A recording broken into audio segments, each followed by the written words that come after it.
Bulletin की team लगातार मध्य प्रदेश के अलग अलग इलाकों का दौरा कर रही है और इस वक्त हम सीधी में मौजूद हूं। सीधी में चूंकि पहले चरण में चुनाव होना है, कांग्रेस बीजेपी दोनों ने अपने प्रत्याशी घोषित कर दिए। आखिर यहां पर देखिए बात करूं तो रीति पाठक 2 बार यहां से सांसद रही, हालांकि उनको विधानसभा चुनाव में विधायक बना दिया गया और उसके बाद अब उनकी जगह पार्टी ने एक नए प्रत्याशी राजेश मिश्रा को मैदान में उतारा। कमलेश्वर पटेल जो है वो यहाँ कांग्रेस से हैं। आखिर कितना बदला सीधे जानते, हमारे साथ पब्लिक से जुड़े लोग कुछ लोग मौजूद हैं। ये बताइए कि आप सबसे पहले बताइए कि कितना सीधी बदल गया, क्योंकि लगातार आपके सांसद ने कैसा काम किया? वर्तमान समय में सांसद के द्वारा तो यहाँ किसी प्रकार का काम दिखाई ही नहीं देता, बल्कि सांसद इतना सांसद होते हुए भी उन्होंने अपने आप को स्वयं स्वीकार किया कि मैंने काम सांसद क्षेत्र में पूरी तरह से नहीं कर पाया और एक विधानसभा में आकर के सीमित हो गई, जो ये सिद्ध करता है कि पूरी तरह से संसद क्षेत्र में काम करने से नाकाम रही है। सीधी में काम तो ऐसे 50% हुआ है, ज्यादा नहीं जी। और इसके बाद ऐसा है कि थोड़ा सा महंगाई ज्यादा है, सरकार जो ड्राइवरों का 3-13 सब ये थोड़ा सा ज्यादा कड़ा नियम कर दिया, इसका विरोध मैं जरूर करता हूँ। मुद्दे तो बहुत है, मगर हमको अपने व्यापार से वैसा जो काम करे सरकार की, जो जनता का दबाव। आम मतदाता है वो कह रहे हैं कि सांसद भले ही बीजेपी की थी, लेकिन जितना काम होना चाहिए था उतना हुआ नहीं है। आप सांसद की बात बोल रहे हैं, मैं बोल रहा हूँ भाजपा ने 2014 के बाद देश में जितना भी विकास का काम हुआ केवल भाजपा ने किया। सीधी की बात कर रहे हैं तो आपको मैं सीधी में 6 बजे के बाद लोग यहाँ चलना पसंद नहीं करते थे, केवल मात्र यहाँ मतलब गुंडागर्दी, भ्रष्टाचार और कुछ नहीं था। 2014 के बाद यहाँ पे लोग सुकून से जी रहे, विकास हो रहा है, हर तरह का विकास है। 35 साल से रेलवे परियोजना पड़ी हुई थी कांग्रेस के शासनकाल से, लेकिन पिछले 2014 के बाद कितना काम हुआ है आप खुद देख लीजिए। सारी टनल बन चुकी हैं, बहुत सारा काम हो चुका है, फंडिंग आ चुकी है। बिल्कुल बिल्कुल। कांग्रेस के कुछ साथी हमारे साथ मौजूद हैं। दादा, वो कह रहे हैं कि बार बार ये बात लगातार सामने है कि जो विकास देश का हुआ वो 2014 के बाद हुआ, तो क्या कांग्रेस क्या करती रही इतने साल तक? इनके अनुसार यदि मान लिया जाए तो देश में कोई काम ही नहीं हुआ, न देश में कोई सड़क थी, न कोई स्कूल थे, न कोई कॉलेज थे, न कोई हॉस्पिटल थे, कुछ भी नहीं था। क्योंकि पैदा ही ये लोग अभी हुए 2014 के बाद, इनको अभी दिख रहा है कि अभी जो स्वाभाविक है इनको दिखना। किंतु आपका आज का विषय है, कहता है वोटर। देखिए, वोटर असंतुष्ट है, मोदी जी से असंतुष्ट है, भारतीय जनता पार्टी से असंतुष्ट है, उनके क्रियाकलापों से असंतुष्ट है। बेरोजगारों को रोजगार नहीं दिया जा रहा है, पेपर लीक कराए जा रहे हैं ताकि भर्ती न की जा सके। महिलाओं को जो मिल रहा था, शिवराज सिंह चौहान ने जो दिया था, शिवराज सिंह चौहान क्या दिया था, वो लाडली बहना योजना, तो शिवराज सिंह चौहान को हटा दिया इन लोगों ने। महिलाएं भी नाराज हैं, पूरी जनता, पूरे मतदाता भारतीय जनता पार्टी से, मोदी जी से असंतुष्ट हैं और उनको सबक सिखाने के इस बार उन्होंने ठान लिया है। बिल्कुल। देखिए, बीजेपी के मित्र हैं, वो कह रहे हैं कि सारे लोग मोदी जी से असंतुष्ट हैं, बीजेपी की नीतियों से असंतुष्ट हैं, वोटर्स खासकर न बहुत नाराज है। बच्चों वाली बात है ये, इसलिए कि अगर मोदी जी से वोटर असंतुष्ट हैं तो सरकार तो इनकी होनी चाहिए, कांग्रेस की। जब पूरे देश के वोटर असंतुष्ट हैं तो भारतीय जनता पार्टी की सरकार क्यों बन रही है? और सरकार बन रही है तो यह लोकतंत्र प्रमाणित कर रहा है कि भारतीय जनता पार्टी से लोकल इशू से लेके नेशनल इशू तक सारी के सारे मुद्दों पर भारतीय जनता पार्टी से वोटर संतुष्ट है। और यही वजह है कि कांग्रेस पार्टी का कोई प्रत्याशी चुनाव लड़ने के लिए तैयार नहीं है। CWC हो, तुमको चुनाव लड़ना पड़ेगा। मतलब इनको गला दबाते हैं राष्ट्रीय नेता कि तुमको चुनाव लड़ना है, अगर तुम बड़ा नेता बनते हो चुनाव लड़ो। चुनाव क्यों लड़ेंगे ये? क्योंकि ये क्लियर है, ये परिवारवाद के लोग, ये क्लियर है कि एक बार अजय सिंह राहुल लड़े चुनाव, बड़े नेता हैं यहाँ के, वो चुनाव हारे 2,73,000 से। एक बार ये लड़ रहे हैं, ये इंद्रजीत कुमार जी के बेटे हैं। मतलब बेटावाद चलता है कांग्रेस में, और ये बेटावाद और विकासवाद की जब लड़ाई होगी तो विकासवाद जीतेगा, और विकासवाद सीधी में जीत रहा है। ये बात लगातार बीजेपी के तमाम जो नेता कहते हैं कि इस बार आपको टिकट के लिए लोग प्रत्याशी नहीं मिले थे, जबरन टिकट थोपे गए। ये आरोप क्यों बार बार लगते हैं? ऐसा कुछ नहीं है कि हाँ टिकट लेने के लिए कोई तैयार नहीं है। हाँ, ये है कि भाजपा जैसे मतलब उथले नहीं है कि हमको दो। पार्टी जिसको चाहती है वो लड़ता है चुनाव, पार्टी ने जिसको तय किया वो चुनाव लड़ा। हमारे यहाँ कोई ऐसा नहीं है कि एक उसमें 25 लोग जाके नहीं हमको चाहिए, ऐसा कुछ नहीं है। ये सब भाजपा में होता है कि एक मिल गया तो 3। अभी अजय प्रताप सिंह को नहीं मिला, चले गए गोंडवाना गणतंत्र पार्टी में। लेकिन अपने यहाँ तो ऐसा नहीं है, अपने यहाँ जिसको मिल गया सब इकट्ठे होकर सब लोग प्रचार करेंगे। रही बात इस बार जनाधार की, जनाधार इस बार दिख रहा है। अभी जो सर्वे आ रहा है 235 सीट का, 400 की बात करते हैं ना, 272 के लाले पड़े हुए हैं, 235 में आके अटक गया। अभी सर्वे आया, अभी आ रहा है, टीवी में आ रहा है सब जगह। और रही जनाधार की बात इस बार जनता बताया कि अभी हमारे मित्र ने कहा चुनाव, भैया चुनाव विधानसभा का था, चुनाव लाडली बहना और शिवराज सिंह का था। अब भूल जाओ, राष्ट्रीय मुद्दे पर चुनाव हो रहा है। अब चुनाव हो रहा है इलेक्ट्रल बॉन्ड पर, अब चुनाव हो रहा है बेरोजगारी पर, चुनाव हो रहा है महंगाई पर, चुनाव हो रहा है अग्निवीर योजना पर। अब देना जवाब जनता को।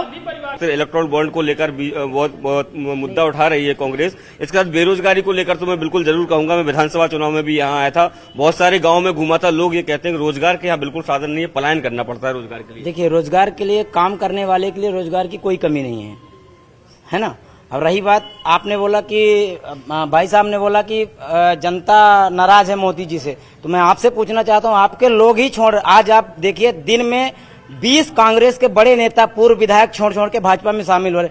आप अपनी पार्टी को इकट्ठा रख नहीं पा रहे, आप दूसरे के ऊपर आंदोलन लगा रहे कि जनता नाराज है। अरे आपके लोग ही आपसे नाराज। राज्यसभा सांसद की हैसियत तो इतनी है कि उनकी पोलिंग से 5 वोट पाई थी 2007 में भाजपा, पोलिंग नहीं जीते राज्यसभा सांसद। उसको आपने राज्यसभा भेज रखा था। राज्यसभा भेजा कि हमारे भारतीय जनता पार्टी के लिए ये काम करते थे। उस टाइम पे हमारे यहाँ रजिस्टर लिखते थे, भारतीय जनता पार्टी को लगा काम का आदमी है, निकम्मा आदमी कभी भी हो सकता है। वही तो कांग्रेस कह रही है कि जो लोग हमारे काम के नहीं थे वो बीजेपी जा रहे हैं। हाँ, तो जब ये काम करना बंद कर दिए तब हम लोगों ने इनको तवज्जो देना बंद कर दिया। सर, ये दल बदल को लेकर बड़ी सियासत खासकर 2020 के बाद हो गई है, यहाँ तो एक राज्यसभा सांसद ही चले गए। सबसे बड़ी बात यह है कि भारतीय जनता पार्टी के जितने नेता हैं, ये आज तक ये महसूस नहीं कर पाए कि मैं किन मुद्दों को लेकर पब्लिक के बीच में जाऊं। जो प्रगति सीधी जिले ने की है वो यहाँ की जनता जानती है, और इस बार जो 2 कैंडिडेट चुनाव लड़ रहे हैं उनके ऊपर चुनाव होगा, और इस जिले की जनता उन तमाम मुद्दों को खारिज करके इस बार कांग्रेस का परचम लहराएगी। कोणीय मुकाबला होगा क्या यहाँ पे? नहीं, यहाँ कांग्रेस पार्टी जीत रही है। कांग्रेस, ये कुमार अर्जुन सिंह जी का क्षेत्र है, यहाँ पे जो भी विकास हुआ है तो आप देख ही रहे, वो दाऊ साहब के जमाने में हुआ था। अभी सीधी सिंगरौली सड़क आप चले जाइए तो आपको पता चल जाएगा कितना विकास सांसद जी ने किया, कितना भारतीय जनता पार्टी ने किया। करने और करने में धरती आसमान का अंतर है। यहाँ पे कांग्रेस पार्टी की विजय होगी। यहाँ से कांग्रेस प्रत्याशी कमलेश्वर भैया अच्छे मतों से चुनाव जीतेंगे। लेकिन क्या राज्यसभा सांसद कुछ परेशानी डालेंगे बीजेपी को? कोई परेशानी नहीं डालेंगे, 5000 वोट पाएंगे। यहाँ परेशानी डालने के लिए केदारनाथ शुक्ला जी खड़े हुए थे, लगा था कि ताम तो पाँव कर रहे थे, 14000 वोट पाए, बोले कि तोप चंद हैं, ये कर देंगे वो कर देंगे। ये सब तामझाम वाले लोग हैं, इनका कुछ कोई जनाधार नहीं। जनाधार होता तो पोलिंग जीत जाते। और रही बात लोकल कैंडिडेट की बात कर रहे हैं जो कमलेश्वर पटेल जी की, कमलेश्वर पटेल जी उस खानदान से बिलोंग करते हैं कि जिनकी पूरी इच्छा शक्ति कभी नहीं रही कि सीधी जिला में कॉलेज हो, सीधी जिला में स्कूल हो, सीधी जिला शिक्षा सुधर जाए। इनके पिताजी शिक्षा मंत्री थे तो ले जाके भोपाल में कॉलेज खुलवाए, इंदौर में कॉलेज खुलवाए। सीधी का लड़का पढ़ना हो तो पड़ोस के रीवा जाए, भोपाल जाए, इंदौर जाए, बंबई जाए। मैं एक चीज कहना चाहूंगा कि इन्होंने कहा कि कॉलेज कहाँ खोला गया, बाहर खोला। मैं इनसे ही पूछना चाहता हूं कि इनकी सांसद महोदय रीति पाठक जी थी, उन्होंने अपनी कंपनी कहाँ झारखंड और राजस्थान में खोल के रखी है, वहां रजिस्टर्ड है। जो उनकी बात को मैं काउंटर करके बता रहा हूँ कि इनके सांसद महोदय की कंपनी राजस्थान और झारखंड में रजिस्टर्ड है। और ये कंपनी बनी है 2014 के बाद ही, इनके पहले कोई कंपनी नहीं थी। ठीक है, अभी आप शांत रहिए, जब आपके पास समय आए तब बोलिएगा। सुनिए, और ये विकास की बात कर, एक भी विकास की बात ये बता दें कि सीधी शहर के अंदर हुआ है।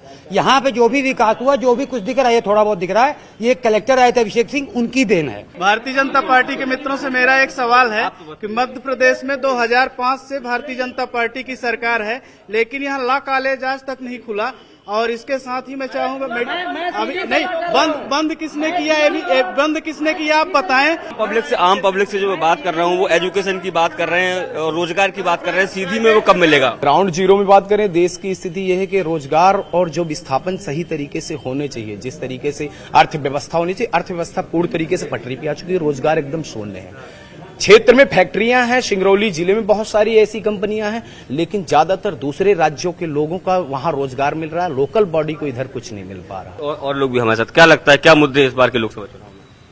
बेरोजगारी सबसे बड़ा मुद्दा है। यहाँ की जो जनता है, आधे से ज्यादा यहाँ युवा वर्ग बेरोजगार घूम रहे हैं, बेरोजगारी में नशे के व्यापार में लिप्त हो रहे हैं। बेरोजगारी को लेकर बात क्यों नहीं होती है? जो युवा हैं वो नशे की गिरफ्त में जा रहे हैं, उस पर बात क्यों नहीं होती है? केवल राष्ट्रवाद और राम मंदिर ही मुद्दा रहेगा किस चुनाव में?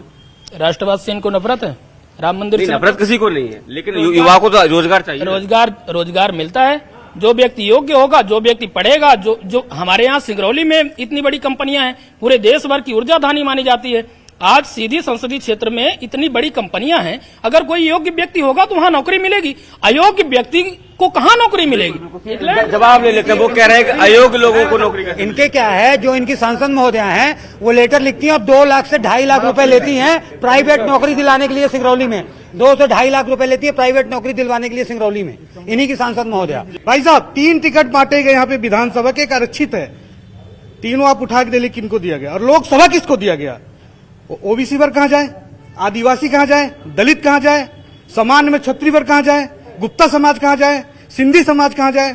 ये इनकी मार्क्स पूरा रीवा संभाग में, मैं नाम नहीं लूंगा, वर्ग का नाम नहीं लूंगा, वो मेरे भाई हैं। अभी मध्य प्रदेश पात्रता शिक्षक परीक्षा जो हुआ उसमें 1.5 लाख शिक्षक पात्र हुए और पोस्ट 70,000 से ऊपर खाली है, भर्ती क्यों नहीं की गई? ये 15 वर्षों से सीट क्यों रिक्त रखी गई? और योग्यता का प्रमाण पत्र कहिए तो मोबाइल में मैं स्वयं दिखा सकता हूँ, मोबाइल में स्वयं। तमाम जो बातें हो रही हैं, उस जातिगत समीकरण साधने की भी बात कही कि भाई हमेशा अयोग्य कब तक कहा जाएगा, इसका भी जवाब। बिल्कुल, बाकी वर्गों को बीजेपी प्रतिनिधित्व नहीं दे रही, ऐसा आरोप जो है वो कांग्रेस की तरफ से लग रहा है। मैं कांग्रेस से ही पूछना चाहता हूँ, चुराहट से आज तक कितने ओबीसी को टिकट दिया गया? पहली चीज। दूसरी चीज, मैं आपको एक चीज बोल दूं, कांग्रेस की एक ही पहचान है, भय, भूख और भ्रष्टाचार देती है देश को, लोगों को तोड़ती है। अभी भाई साहब ओबीसी का मुद्दा उठ गया यहाँ पे, मतलब यहाँ पे इंसान की बात नहीं हो रही, लोगों की बात नहीं, ओबीसी मुद्दा उठ रहा है। क्या ओबीसी भाजपा में नहीं है? प्रहलाद पटेल जी हमारे केंद्रीय मंत्री थे, ओबीसी है ना। शिवराज सिंह चौहान जी मुख्यमंत्री थे, क्या थे बताइए ना। मोहन यादव जी क्या है? ये ओबीसी का मुद्दा कहाँ से उठा रहे हैं? ऐसा क्या लगा आपको बीजेपी में कि आप कांग्रेस छोड़कर चले आए? यहाँ एक बात बताऊं, यहाँ टोटल परिवार के लिए वंदना होती है और परिवार की वंदना एक योग्य व्यक्ति नहीं कर सकता है। सही बात यह है कि इतने बड़े बड़े नेता रहे और इन लोगों से वंदना कराए। ये आज की स्थिति ये है कि ये अभी ओबीसी की बात कर रहे थे, विधानसभा चुनाव में आपने ब्राह्मणों को क्यों नहीं टिकट दिया? क्यों नहीं दिया? मतलब आप भी तो वही काम कर रहे हो ना, आप दूसरे पर आरोप लगा रहे हो। कितने बार ब्राह्मणों को टिकट? आपके यहाँ चुराहट से क्यों इच्छा शक्ति नहीं होती? क्लियर कट है कि अजय सिंह राहुल चुराहट से लड़ेंगे, क्लियर कट है कि पिछली बार लोकसभा अजय सिंह राहुल लड़े, इस बार कमलेश्वर पटेल लड़े। मतलब एक सिक्का के 2 पहलू हो, चाचा तुम इस बार, चाचा तुम इस बार। ये नहीं। एक सवाल मैं सर आपसे लेना चाहूंगा, जब मैं पिछले विधानसभा चुनाव में आया था तो बहुत सारे लोगों ने मुझे ये कहा कमलेश्वर पटेल और अजय सिंह राहुल भैया में बनती नहीं है। इस बार मैं देख रहा हूँ उनके दोनों के साथ पोस्टर लगे, क्या साथ हो गए? राहुल भैया इंजीत कुमार जी एक बराबर के थे, कमलेश्वर उनके पुत्रवा थे, लड़के टाइप हैं, और कांग्रेस पार्टी में कभी भी अनबन नहीं रही है। अभी एक मैं बात सुन रहा था, जो कायर हैं वो जा रहे हैं, डर के मारे लोग जा रहे हैं। बाकी कांग्रेस पार्टी में एकता है, कोई अनेकता कभी भी नहीं रही है। नामांकन भरवाते समय जो भाषण दिया है उससे पूरे लोकसभा क्षेत्र के कार्यकर्ताओं में पूरा उत्साह आ गया। लोग काम कर रहे हैं, अच्छे ढंग से काम कर रहे हैं। भारतीय जनता पार्टी में लोग कौन काम कर रहे हैं? आपकी डिबेट में कोई नेता नहीं आया, इसी से दिख रहा है कि वो लोग डरे हुए नहीं कहेंगे, एक तरह से अपने कैंडिडेट को अच्छा नहीं मान रहे हैं, उदासीनता ज्यादा है। आपके जो प्रत्याशी घोषित हुए उसके बाद बीजेपी के कार्यकर्ता उदासीन हो गए, घरों से निकल ही नहीं रहे। बीजेपी का कार्यकर्ता घरों से नहीं निकल रहा, बीजेपी का कार्यकर्ता तन मन प्राण से जुड़ा हुआ है और 5 लाख से भाजपा जीतेगी इस बार चुनाव, है ना। और रही बात, अभी आपने सवाल लिया तो उनसे, राहुल भैया और कमलेश्वर पटेल जी 15 महीने मंत्री थे। राहुल भैया ने भरी सभा में बोला था कि हमारी सरकार में हमारी कोई पूंछ ही नहीं है। क्या बड़े काम ऐसे होने चाहिए जिससे यहाँ के युवाओं को रोजगार मिले, शिक्षा मिले, बाकी चीजों को लेकर? क्षेत्र का विकास तभी संभव है जब विपक्ष भी जिंदा होगा, और विपक्ष का जिंदा होना लोकतंत्र के लिए एक सुरक्षा होगी। जब एक तरफा कोई सरकार होती है तो वहां राजतंत्र एक तानाशाही हो जाता है और कई बार जनमानस को उसका लाभ नहीं मिल पाता। दूसरी चीज कि अक्सर हमने देखा है कि बहुत सारी पार्टियां हमारे समाज में तो हैं, लेकिन ये सिर्फ बरसाती मेढक की तरह चुनाव में निकलेंगे। इन्हें देश की समस्याएं चुनाव में याद आती है। आप क्यों नहीं इस 5 साल में हर प्रतिदिन चुनाव समझ के जनमानस के लिए काम करें? शिक्षा, स्वास्थ्य, बेरोजगारी जैसे मुद्दे पर ग्राउंड जीरो। आज सीधी जिले में 30 डॉक्टर होने चाहिए एक हॉस्पिटल में, लेकिन मैक्सिमम 4 डॉक्टर बैठते हैं। स्वास्थ्य की व्यवस्था है, शिक्षा के नाम पर जगह जगह व्यापार खुले हुए हैं, कोई शिक्षा खास नहीं। आखिर गवर्नमेंट में इतनी शासन की योजनाएं आ रही, उन पर लाभ क्यों नहीं मिल? आखिर रुचि क्यों नहीं बढ़ पा रही, प्राइवेट स्कूलों में ही क्यों रुचि बढ़ पा रही है। और रोजगार के विषय में बात करें तो रोजगार ही इतने सारे हैं और इतनी सारी कंपनियां हैं, लोगों को रोजगार नहीं मिल पा रहा है। रोजगार के नाम पर आप देख रहे हैं, हमारे रोहित भाई साहब ने अभी हाल ही में कहा कि जैसा कि यहाँ सीधी जिले के युवक क्या इतने अशिक्षित है कि वो पढ़े लिखे नहीं है। पढ़े लिखे होकर भी मैं अगर ग्राउंड जीरो पे आप सर्वे करेंगे, यहां से भी शुरू करेंगे, कई ऐसे ठेले वाले बेचारे ऐसे होंगे कि एक वैकेंसी निकलती है, अगर 100 की भर्ती होगी तो वहां 1 लाख लोग उसमें फॉर्म भरने जाते हैं, है ना। एक आखिरी सवाल आपसे मैं चाहता हूं कि इस बार की क्या रणनीति है लोकसभा क्षेत्र में एक बार फिर से कब्जा बनाए रखने को लेकर? जनता निर्णय देती है। जनता प्रचंड मतों से भारतीय जनता पार्टी को 4 लाख पार मतों से जिताएगी और पूरे देश भर में 400 पार सीटें आएंगी। इन लोगों को मुंहतोड़ जवाब देने के लिए जनता बेताब है, बाकी तामझाम बताते रहे, कुछ भी फर्क नहीं पड़ता। बेरोजगारी भी मुद्दा है, पलायन भी मुद्दा है, व्यवसाय नहीं है, लेकिन फिर भी कांग्रेस इन मुद्दों को भुना क्यों नहीं पा रही है? देखिए, कांग्रेस पूरी तरह मजबूत है और इंडिया गठबंधन के प्रत्याशी यहाँ पे कमलेश्वर पटेल जी हैं।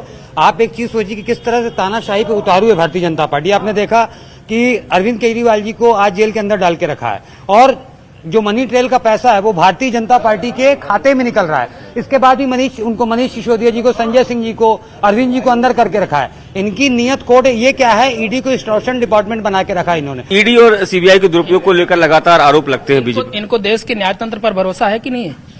इनका सीएम जेल जा रहा है, इनके एजुकेशन, अरे रुक जाइए यार, एजुकेशन मिनिस्टर इनका जेल में है अभी तक, इनका राज्यसभा सांसद जेल में है। सुप्रीम कोर्ट का जज अगर इनको जमानत नहीं दे पा रहा है तो ये क्या साबित करना चाहते हैं? मतलब कुछ तो तुम्हारे अंदर गड़बड़ी है, या तो सुप्रीम कोर्ट का भरोसा नहीं है। सुप्रीम कोर्ट जेल भेज दी है।